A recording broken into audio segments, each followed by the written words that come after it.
Hello guys!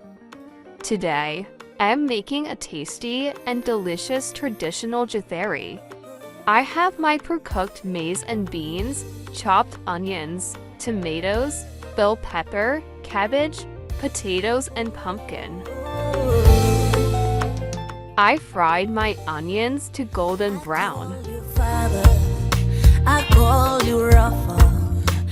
Then added chopped bell pepper.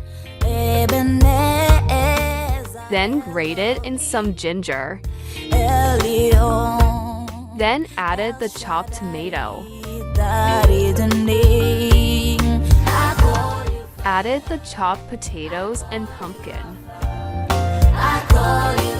Stir and leave it to cook for a few minutes. Add some salt.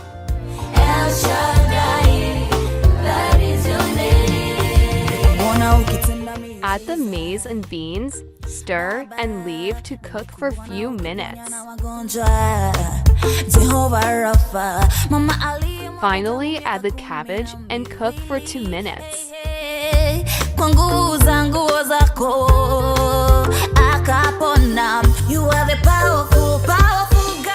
The Githeri is now ready. Serve with guacamole to take it a notch higher.